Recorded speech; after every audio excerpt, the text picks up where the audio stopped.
வணக்கம் மக்களே, சற்றுமுன் கிடைத்த தகவல் ஒன்றை பார்க்க போகிறோம்.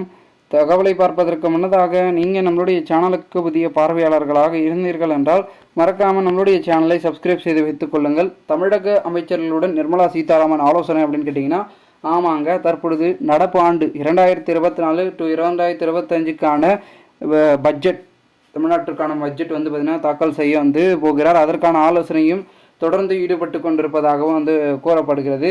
இந்த ஒரு சூழ்நிலையில் ஜிஎஸ்டிக்கு பார்த்திங்கன்னா அதற்கு பார்த்திங்கன்னா ஒரு ஆலோசனையும் தற்பொழுது நேற்றைய மத்தியம் பார்த்திங்கன்னா அவர் செய்திருக்கிறார் என்பதும் குறிப்பிடத்தக்கதாக பார்க்கப்படுகிறது.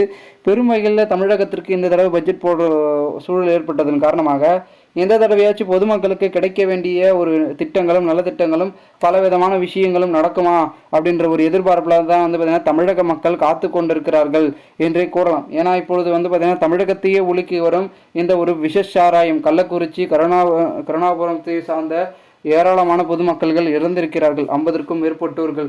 இந்த ஒரு சூழ்நிலையில் தற்பொழுது தமிழகத்தையே பேரதிர்ச்சியும் உலுக்கி வரும் இந்த ஒரு சம்பவத்தின் பிறகு பெரும் வகையிலும் பொதுமக்களுக்கு அங்கு ஏழை எளியவர்கள் மிகவும் ஒரு அவதிக்குள்ளாகி இருக்கிறார்கள்.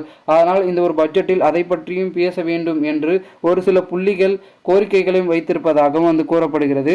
இதனால் மிகப்பெரிய அளவில் ஒரு முக்கியத்துவம் இருக்கிறது என்றே கூறலாம். அதாவது பெரும் வகையில் பார்த்திங்கன்னா என்ன சொல்கிறது என்றால், அதிமுகவும் சரி திமுகவும் சரி ஆட்சி காலத்தில் பட்ஜெட்டில் ஒரு சில விஷயங்களை பார்த்திங்கன்னா கூறப்படுகிறது அப்படின்னே பார்த்திங்கன்னா சொல்லப்படுகிறது.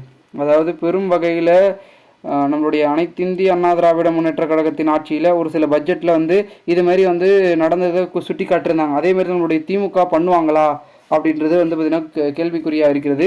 இது மட்டும் இல்லாமல் நிர்மலா சீதாராமன் ஒரு சில விஷயங்களில் தமிழகத்தில் பார்த்திங்கன்னா மத்திய அளவிலே அவர் செய்யணும், அதையே பார்த்திங்கன்னா அவர் செய்யாமல் மறுத்துட்ருக்காரு அப்படின்றதும் ஒரு சில நிர்வாகிகள் குற்றச்சாட்டாக பார்த்திங்கன்னா அடுக்கடுக்காக முன்வைத்து கொண்டிருக்கிறார்கள். ஸோ இந்த ஒரு சூழ்நிலையில் மிகப்பெரிய அளவில் தமிழகத்தில் பட்ஜெட்டின் மூலமாக ஒரு சில விஷயங்கள் மாறப்படலாம் அப்படின்றது நம்மளுடைய நிர்வாகிகளும் முக்கிய புள்ளிகளும் திராவிட முன்னேற்ற கழகத்தின் முக்கிய புள்ளிகளும் சொல்லிட்டு இருக்காங்க.